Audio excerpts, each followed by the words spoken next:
by the men and women of the armed forces, feared by our adversaries, known and respected by our allies. Austin paying tribute to the African Americans who paved his way in the military. I am supremely grateful to all of them for their courage, for their determination, and for the example that they set throughout. And they include the Tuskegee Airmen and the Montford Point Marines and many others. Tonight, former Defense Secretary Bob Gates and former Secretary of State Colin Powell both describing Austin as a superb choice. He spent 41 years in uniform, retiring just 4 years ago after leading U.S. Central Command. That means he will need a waiver from Congress to lead the Pentagon, since he has not been out of uniform the required 7 years. Tonight, some on the Hill already say they're opposed. I will not vote for the waiver.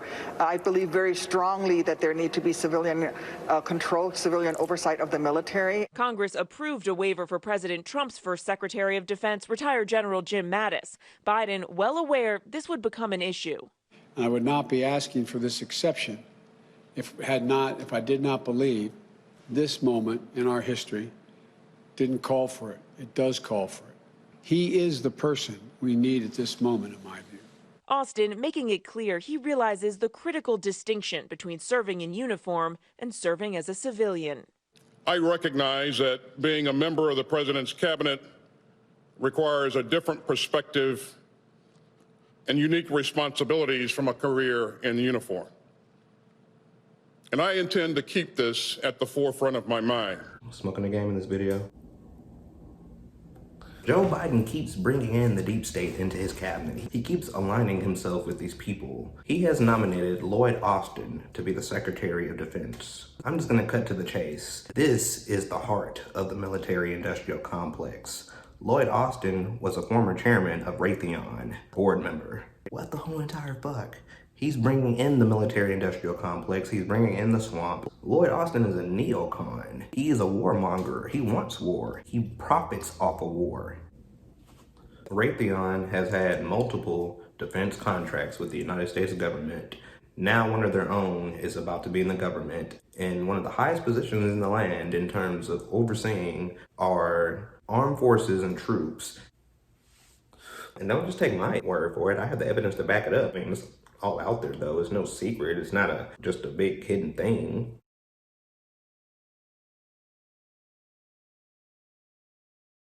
This is sad. This is real sad that Joseph Biden is just going along with the deep state. He's going along with the military-industrial complex. This is where you have the deep state and the military-industrial complex put together and combined, because Lloyd Austin's been in positions of hierarchy in the Pentagon before as a general overseeing our troops in Afghanistan and Iraq.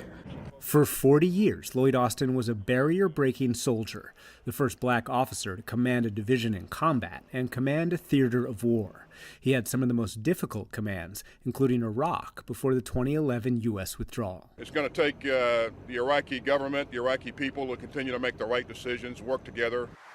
President-elect Biden worked with Austin in Iraq and attended the ceremony where Austin received command. And the vice president's late son, Beau Biden, who died in 2015, served on Austin's staff. In an article today, Biden calls Austin calm under pressure and praised Austin's logistical success in withdrawing from Iraq. Biden says Austin will use those skills to quarterback COVID vaccine logistics. Biden wrote they aligned strategically, and Austin's nomination was a, quote, milestone. General Austin was a diplomat. It was not an easy task.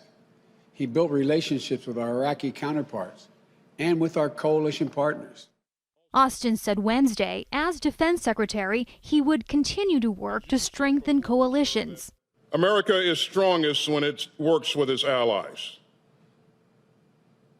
And over the years, I've worked hand in hand with our diplomatic colleagues and partners around the globe and witnessed firsthand what we're able to accomplish together. Biden says Austin is a skilled leader, respected by troops and admired for his integrity. If confirmed, he would become the first black U.S. Secretary of Defense, leading a military where more than 40% of active duty members are of color. We need his personal experience helping inform our efforts to ensure that our armed forces reflect the full strength and diversity of our nation. that Black, Latino, Asian American, Native American, women, men, LGBT service members are treated with dignity and respect.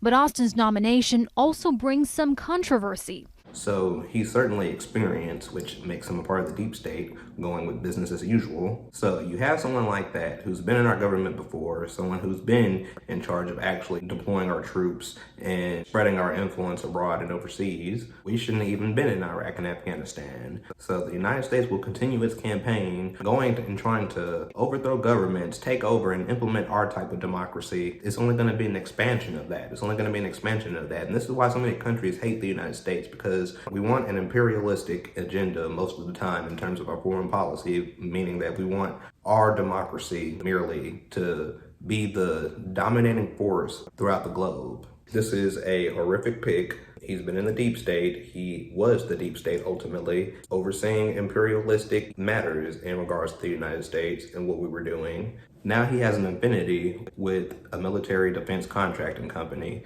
That's the military industrial complex right there. You combine that with him being the deep state, being in our government many years before, already overseeing imperialistic agendas and invasions in other countries. You combine those two things, those two elements right there. Lloyd Austin is a terrible pick. Horrific.